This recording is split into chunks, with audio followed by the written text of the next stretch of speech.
So we begin today on Kuf Yutes Amud Aleph, 5 lines into the Amud. Omar Rav Kahane Mishum Rabbi Shmuel Rabbi Yosi. Mai Dechsiv. What's the pshat in this that it says the Lashon and Tehillim Lam Natseyach Mizmor LeDavid. So the Rashbam says the diak of the Gemara, or Rashi also says the diak of the Gemara is it should have said La Noitzeyach. If you touch the word Menatzeyach, meaning the one that's winning, the one that's victorious. So in Lashon Kodesh, the right Lashon should be the Noitzeyach, the one that wins. Why does it say Min Natzeyach? Min Natzeyach, he says, is Lashon Maf'il, the one that causes someone else to win. So why is the pasuk using this term? The answer is Zamru, we should sing to the Eibishter, Lemi Shenoitzchin Oisai, that he causes the Yidden to win over him, to win over the Eibishter. V'sameach, and the Eibishter is happy about this. And the Gemara explains in a moment when exactly this is. Come and see. The behavior of the Eibishter is not like the behavior of a human being of flesh and blood. A human being, if you win him, if you win over him, if you defeat him, is v'atzev. So he's depressed, he's sad.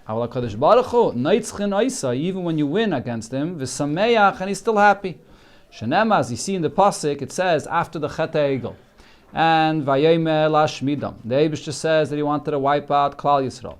So Lule Moshe Bechira, if not for Moshe, which was his chosen one, Omad Baperetz Lafonov stood in the breach in front of the Eibishter to save the Yidden. This is the pasuk that it says in Tehillim, describing how Moshe Rabbeinu saved Klal Yisrael. So the Eibishter had one intention. And Moshe Rabbeinu came and davened and asked the Eibishter to forgive Yidden. And what does the pasuk do? It refers to Moshe Rabbeinu as Bechirai, as the chosen one, meaning that the Eibishter was happy with the fact that Moshe Rabbeinu was successful in being victorious, so to speak, over the Eibishter's plan. Amar Rav Kahane Mishum Rabbi Shmuel Rabbi Yosi, Amar Rav Shimon ben Lakish Mishum Rabbi Yehuda Nesiyah. What is the meaning of this that it says in the pasuk? V'yidei Adam. This is in the pasuk of Yecheskel where it speaks about the Ma'aseh Merkava. So there it describes one of the things that V'yidei Adam, there's the hands of a person mitachas kanfeyim, under the wings of the malachim of the Merkava. So Yod Doi Ksiv, it says V'yidei, but it could be read Yod Doi, his hand, and who is it referred to? Zeh Yod Doi Shel HaKadosh Baruch Hu, refers to the Eibishter's hand. Sheprusa tachas kanfei achayis, it's spread out under the wings of the malachim k'dei lekabel balit tshuva, in order to accept balit tshuva miyad midas adin, from the midas adin which comes and is mekatrig, and it prosecutes a person that did averis. So mitzad midas adin, there would be no room for tshuva, but the Eibishter disguises himself behind midas adin kaviyachol, and he comes and stretches out his hand to accept balit tshuva. So this is the idea. I mean, this it explains in so many places in Chassidus the source of tshuva. Mitzad seder shtalshlus, mitzad the Ma'aseh Merkava, the malachim, there's no room for tshuva b'chlal. But mitzad the Eibishter himself, the Eibishter kaviyachol sticks his hand beyond seder shtalshlus and comes and accepts a yid for tshuva. Amar Rav Yudah Mashmol kol kesev v'zav shebaylam, all the silver and gold in the world. Yosef loktei ve'aviyeh leMitzrayim. Yosef gathered it and brought it all to Mitzrayim. Shenema, it says in the pasuk, vayalaket Yosef es kol hakesef hanimtza, all the silver found in Mitzrayim he gathered when people came to, in the pasuk that continues, Be'eretz Mitzrayim or Be'eretz Canaan, people had to buy their food. Then the Gemara says, hanimtza, kesef hanimtza, sorry, ein li elo sheberetz Mitzrayim. So I only see in this pasuk that he had got the gold and silver from Eretz Mitzrayim, Eretz Canaan, and it says in this pasuk also Eretz Canaan. From where do I know that he gathered all the silver and gold from other lands as well? Talmud Loimar v'chol ha'oretz bo Mitzrayim, everywhere from all lands they came to Mitzrayim and they brought their gold and silver to buy food. When Yidden left Mitzrayim, the Yidden took out this gold and silver with them. Shenema vayanatzlu es Mitzrayim. The Yidden emptied out Mitzrayim. Ravasi says the meaning is asua kimitsudazu she'ein badagan. They made it like a trap that has no grain in it. The way a trap was made then is that they put grain inside the trap in order to entice an animal or whatever you're trying to trap into it. So a mitsuda, a trap that has no grain in it. The Tosfos says you can read the word vayinatzlu and instead of reading it with a lamed, you read it vayinatzdu. So they made it like a matzuda she'ein ba dagan. They emptied it out. Rab Shimon says, kimitzula, like the depths of the ocean, she'ein ba dagim, which there's no fish there, it's empty of fish.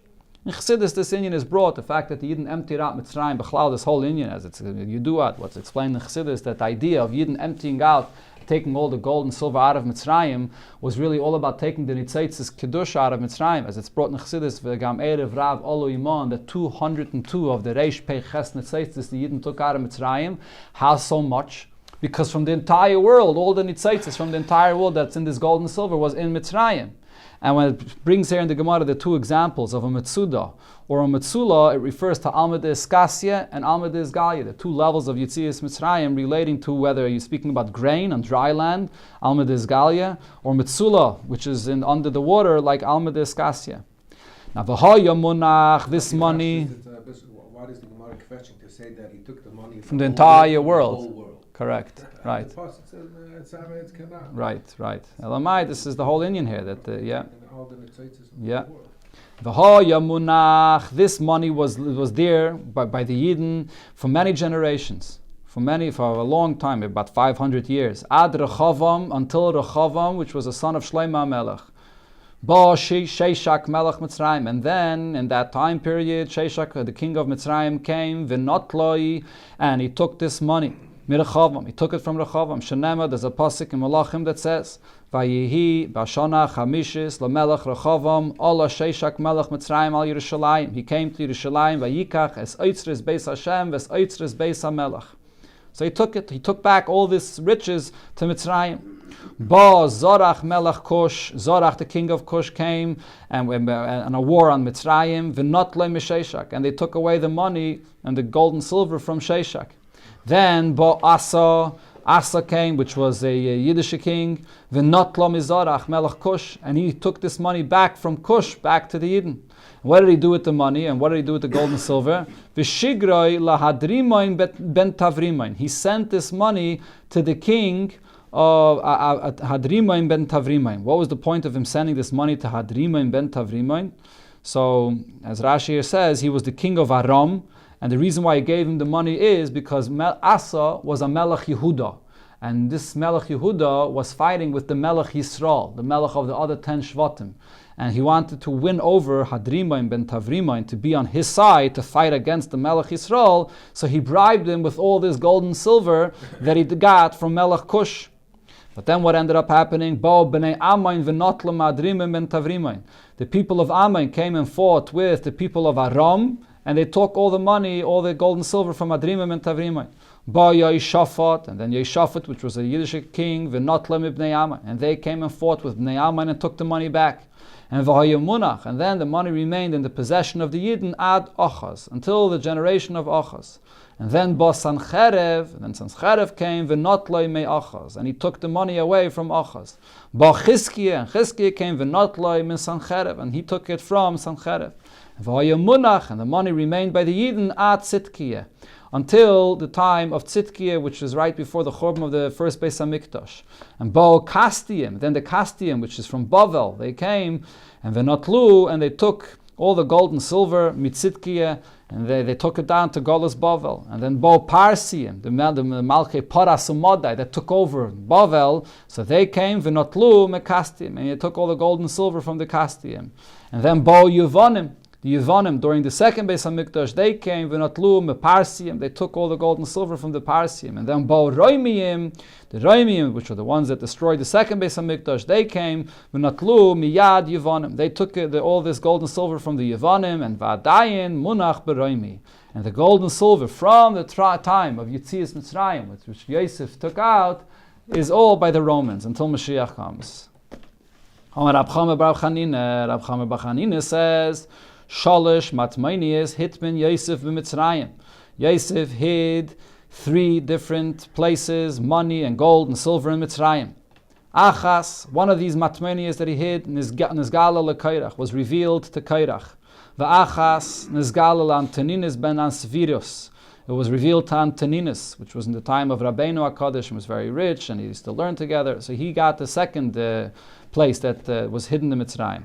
And one of them, which Yosef hid, Genuzal et Tzadikim Lasad Lavai, is hidden for the Tzadikim Lasad Lavai. And the Gemara brings a pasuk here. It says, Oishe Shamor Labaila, of the riches, which is guarded for its owner, Lira Asai. And it's because of him being wicked, which refers to what happened to Kairach, that he used his money in the negative sense. This is the riches of Kairach. And how do you see this, that Kairach was rich?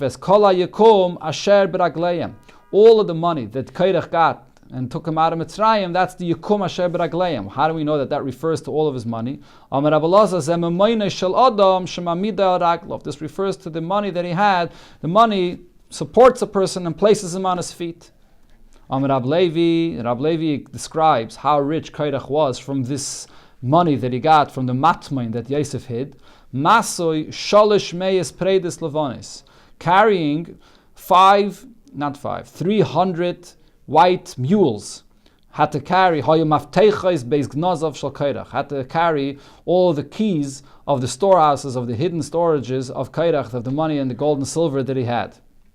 The Rashbam says here actually that this is a guzma, lav dafke, and when it says in Gemara shalish meyes, it doesn't mean literally, it's a guzma, but it's saying that it was a tremendous amount of just to carry the keys to the storehouses. And v'kulu, all of these keys, aklidi, the keys, v'klifi, and the locks, the galda, they were made from leather. So they were lighter. They weren't made from metal keys or metal locks. They were lighter, and yet you need 300 white mules to carry all of this. The Mashaya points out that B'Pashtos, it seems like that this statement of the Gemara where it talks about the 3 matmanias that Yosef put away is a contradiction to the whole description that we had right before this in the Gemara regarding all the gold and silver that left Mitzrayim, because there it says they emptied it out, vayinatzlu, and then it went from one to another until it ended up in the hands of the Romans. And here it says, no, there's 3 matmanias and they're different places. So there's 2 pshatim in the Marsha. In one place the Marsha says it's a machlaikis, it's 2 different opinions. And here the Marsha says it's not 2 different opinions. The Yidden emptied out the entire Mitzrayim besides these matmanias. These matmanias that Yosef hid is a separate thing. Okay, now we have a siman here in the Gemara for the next inyan. The Gemara goes back here now to Halal. The Yash Adish Kazdech Ma'oitcha siman. These are the siman of the different people that said different sections of the part of Halal that the Gemara is going to talk about now. The pasuk of Oitcha, I thank you that you've answered me. Amad David. David HaMelech is the one that said this pasuk. The pasuk where it says that the stone that the builders were despised, it became the cornerstone. Yishai said this regarding his son David HaMelech. David, as Rashbam explains, David was the youngest, and everybody looked at him as a simple shepherd, and nobody gave him attention, and he became the king. So Yishai, the father of David, is the one that said this. Meis Hashem Oisazais, that it's the Eibishter that orchestrated this, that he should become the king. Who said this? Amru Echav. David HaMelech's brothers that accepted him as a king, they were the ones that said this. Ze'ayayim Asa Hashem, then the conclusion, the pasuk of Ze'ayim Asa Hashem, and the Gila V'nismuchabai, Ama Shmuel. Shmuel, which had the prophecy from the Eibishter that the day is going to come that David HaMelech will become the king, he's the one that said it. The brothers of David said it for David that he should be, the Eibishter should help him. Give me the success I need. David HaMelech said this. And the continuation, Baruch haba b'shem Hashem, that blessed is the one that's coming. Who said this? Yishai. Yishai said this to Shmuel when Shmuel arrived to anoint David HaMelech. Beirach nunchem mi beis Hashem, you should be blessed in the house of the Eibishter. Who said this? Shmuel. Shmuel responded this way. Keil Hashem vayar lana, the Eibishter should shine upon us. Amru kulan, all of them said this. David, Yishai, Shmuel, and all the brothers, everybody said this. Then it says, Isru chag ba'avaisim, tai chag, chag means karbonis, tai karbonis, ba'avaisim with ropes, alkanis ha-mizbeach, bring them up to the corners of the mizbeach.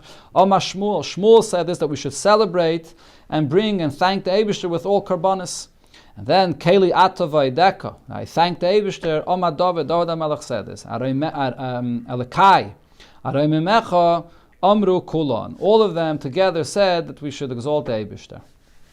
That explains this section of Halal. We learned in our Mishnah, Makim shenagu lichpat. in the place where the minig is to double, to say the words of Hallel twice, yichba. You should say it twice. Lifshait, in a place where the minig is that you say all of Hallel once, all the psukim once. Yifshait, you say all the psukim of once. There's actually a machlokes about how you kaifel this. Rashi in another place says kaifel means that you say every single pasuk twice. The Rambam describes that Mishnah there that you say every single word twice.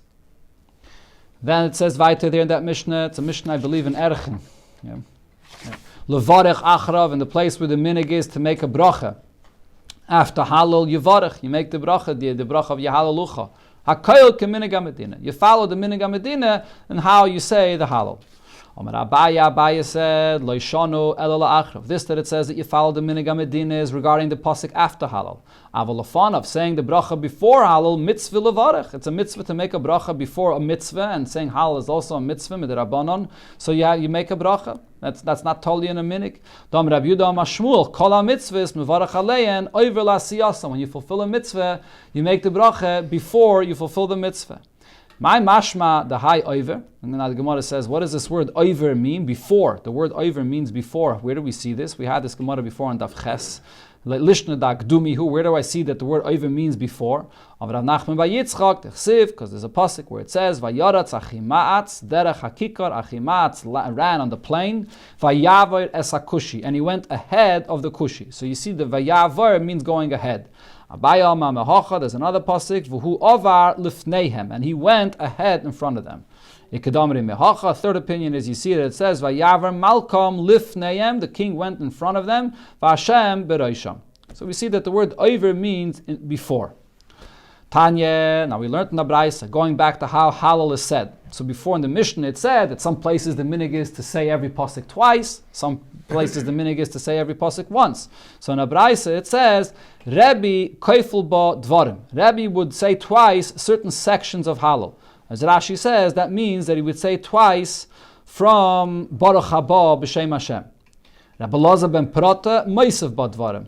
Rabbi Elazar ben Prata would say twice, and he would add more to say twice. My Meisav, what would he add? Amar Abaye, Meisav Lichpail me Oitcha Ulamata. From Oitcha to the end of Hallel, that's from where he would say twice. So Rashbam over here says the reason is because, as we said before, from Oitcha is the psukim that David HaMelech himself said, and Yishai and his brother said. So therefore, to give them the covet and these psukim that are unique and special, that they said it, so we say it twice to thank the Eibishter with a greater emphasis. Sometimes he would say it in the name of Rav. Over the Rav Ami. There's another gear sometimes he would say it in the name of Rav Ami. Rav Asi. It's the girsa that there is here on the side. He would say it in the name of Rav Asi. What is the meaning of this that it says in the pasuk? Vayigdal hayeled vayigomal. That the child, referring to Yitzchak, became older and he was weaned off. So this refers also to Lasud Lavai. Asid HaKadosh Baruch Hu Lasais Su'uda L'Tzadikim B'yoyim Sheyigma Chazde L'Zare. In the time when the Eibusha is going to give his reward to his children, when Mashiach comes, the Eibusha makes a big suda for all the Yidden. Maybe this is the same suda as the Shera Bar and the Levyasan. I was looking to see, and didn't see anyone that says that it's the same suda, but maybe it's the same suda. So what happens then? After the tzuda is over and you finish eating and drinking. So the kais shel bracha to bench, zimun, for everyone is given to Avram Avinu levarech. And Avram Avinu tells them, Eini mevarech, I can't bench, sheyatza mimeni Yishmael, since Yishmael came out of me. So they say to Yitzchak, you should take the kais and bench. And Yitzchak responds, Eini mevarech, no, I can't bench, sheyatza mimeni Esav, that Esav came from me. They say to Yaakov to bench, I can't bench. And I married two sisters when they were both alive, and the Torah is going to ask this upon me. So this is a famous thing that all the Rishonim here speak all about this. Now, if it's taka true that it's an issur for him to marry the two sisters, so how did he marry these two sisters? The Rishonim, we all speak about this, and there's a famous sikh of the Rebbe in Chelek Hey, when the point that the Rebbe there says is that he already promised Rachel before Leah that he would marry her. So even though he ended up marrying Leah, not because of his own choice, but he had to fulfill his promise that he gave Rachel. The fact that they were Mekayim Kol HaTorah Kula Kaidim Shenitna was an extra chumrah that they took upon yourself. But an extra chumrah you took upon yourself cannot detract from an obligation that you have, that you gave your word to Rachel to fulfill, to marry her. So therefore he was allowed to marry her and push off the chumrah to be mekayim kol ha-Torah kula. So even though it was allowed, and there's other asbeirim that Rishonim say as well, but nevertheless, since Sof he did do something which a Torah will later aser, so therefore he says, I'm not fit to be the one benching here for everyone. Amalayla Moshe.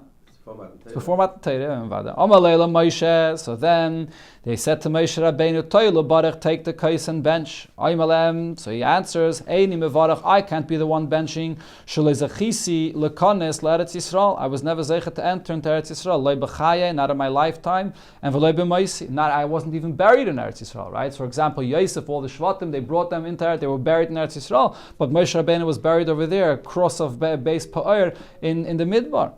I'm a Yeshua, so they tell Yeshua, Toile Barach, you should take the kais and bench. I'm a Lehen, and Yeshua responds and says, Eini mevarach, I can't bench. Shalei zechisi leben, I was never zeichet to have a son. Dichsiv, the pasuk says regarding Yeshua, Nun benoi. It speaks over there about the yichus, and it goes until Nun, and it says Nun benoi Yeshua. Nun benoi, sorry, the word Nun benoi. Nun is his son, of the one that it says there before that in the pasuk, and Yeshua benoi. Yeshua was the son of Nun. And then it doesn't go any further, because Yeshua did not have any son. Finally, David, they tell David HaMelech, you take the kais and bench, and and David HaMelech accepts the offer. Ani avarech, I will bench, v'li noel avarech, it's befitting for me to bench. Shenemar, it says, kais Yeshua is esa of Hashem ekra. And I just pick up the kais and I thank and I call out to the name of the Eibishter, and David HaMelech will be the one that will bench for all the Yidden by the Sud Lasad Lavai. Vada. So the Pasuk Gemara is here bringing this as a remez and loss of lover. Zok the Mishnah. Ein maftirin, you do not conclude and go away achara Pesach, after you eat the carbon Pesach, with afi kaiman, with an afi kaiman. That's how you read the Mishnah. The afi kaiman is something that would come after the Pesach. You don't conclude after you ate the carbon Pesach with an afikaiman. Now what is this afikaiman that you would be concluding after the carbon Pesach? So the Gemara here brings the machlekes about this. My afikaiman, what is the meaning of the word afikaiman? And what exactly is it that it's forbidden to do after the carbon Pesach? Rav says, Shaloyakru mechabura lechabura. You finished eating the carbon Pesach in one group, you should not uproot yourself and go eat in another group. So that Rashbami explains that this is a gzeira, because Rav's opinion, Rav follows Rav Yehuda's opinion that we had before, that said that you're not allowed to eat the carbon Pesach in two groups. You have to eat it only in one group. So therefore there were geyser that you shouldn't b'chlal eat in two groups, because then you may come to also eat the carbon Pesach split into two groups. But the point is that according to Rav's opinion, two things. First of all, according to Rav, the meaning of the word afikaiman, the translation of this word means afiku mano. Take out our kalim. A person, after he finishes eating the carbon Pesach here, says, let me take out my kalim, go to another chabura, and continue eating over there with my kalim over there. And that's what you're not allowed to do. And number two, according to Rav, if you want to continue eating after you finished eating the carbon Pesach right here in this group, you're allowed. There's no issue.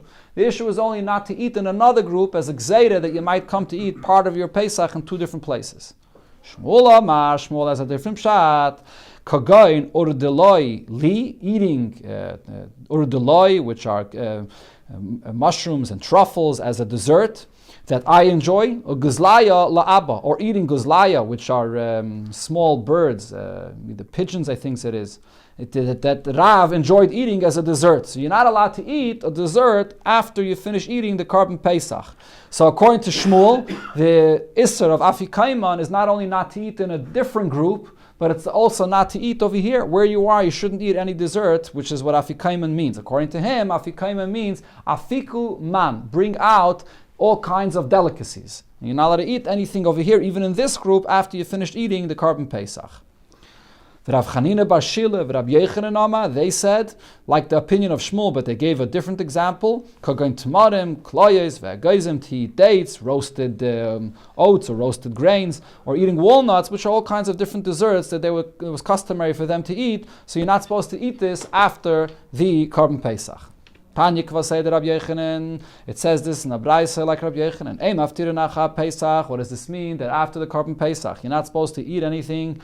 Kagoin tmarim kloyes ve'goizim. Not to eat dates, roasted grains, or walnuts. Like the opinion of Shmuel, that's what we paskin like, that you're not supposed to eat anything after the Pesach, and here the Gemara is going to discuss regarding Bisman Hazeh.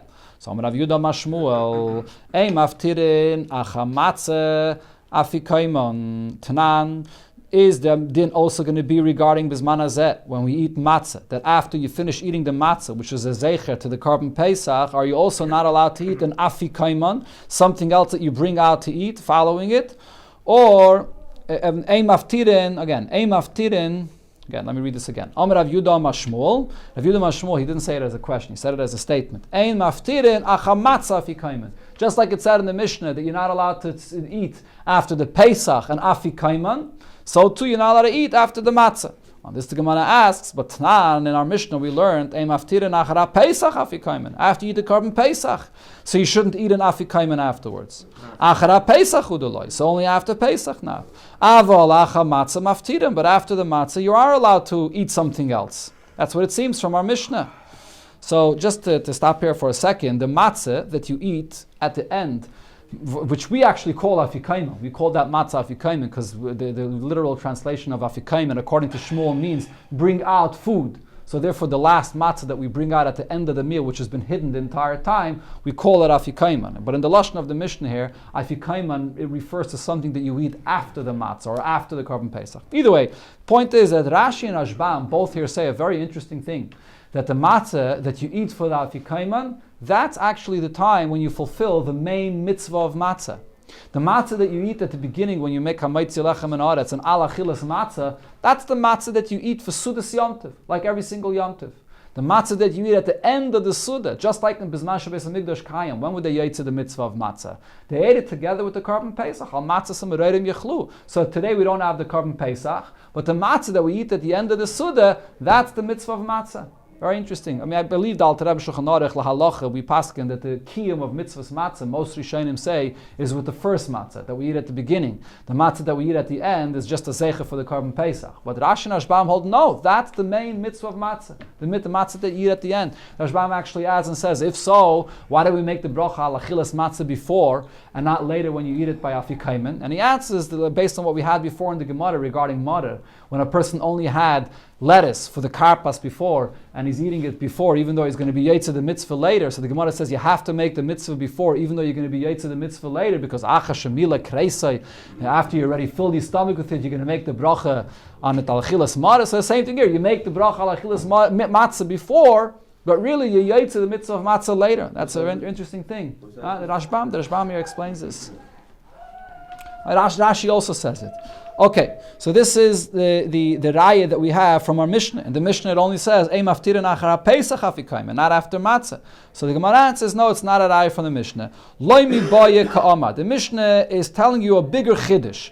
Loi mi boye acha matzah. Needless to say, after you finish eating the matzah, the loi nofish tamayu does not have a very strong taste. So you shouldn't be eating anything after the matzah, because you're supposed to be left with the taste of matzah in your mouth. Pesach, the nofish taime, after you finish eating the Korban Pesach, the meat of the Korban Pesach, that has a much stronger taste.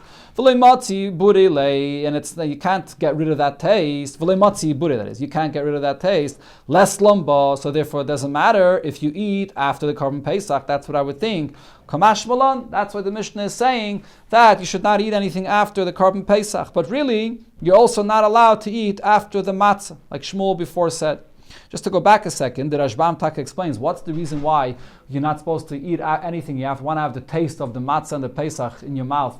Conclude with this. So the simple pshat, the simple reason is it's a gzeira that if you allow a person to eat, you don't want a person to eat afterwards, because the whole inyan of the Korban Pesach is that it should be nachal ala soiva, that a person should eat the Korban Pesach last, that he should eat it when he's full and satisfied. And this is like the last thing with the most pleasure, that you eat at the end of the Suda, not that you eat the matzah and Pesach before when you're very hungry and you eat everything afterwards. So the matzah and the Pesach are supposed to be left for the last, and therefore there were geyser that you shouldn't eat anything afterwards. It should be left to taste in your mouth from the Korban Pesach. Gemara brings another raya for this. Let's just conclude this union over here. Name a Messiah lei. I have a raya to what Shmuel said, that even after the matzah, you're not supposed to eat anything, because it says in a braysa, sufgonin, va'aduvshonin, va'askiritin. This is like a sponge cake, a honey cake, or wafers. These are all made, obviously, Pesachdik. Adam, Amalek, Kreisemen, at the night of the Seder, you're allowed to fill your stomach with all of these things. What a bulvat, sheyech gzais matzah be'achroina. The gzais of matzah comes last. So b'achroina I see here that the matzah comes last, but Rishayna loy, and you're not allowed to eat the matzah first, and then all these things, to eat them after the matzah, you're not allowed, like Shmuel said. So the Gemara again says, there's no raya from here. Loi mi boye ka'ama. The Braisa here is just saying a bigger chiddush. Loi mi boye barishayna. Needless to say that if you want, you can eat the matzah first and then eat all these things afterwards. The ka'achalit teyavin. So then it's better. You're eating matzah with more of an appetite because you're eating it first and you're hungry.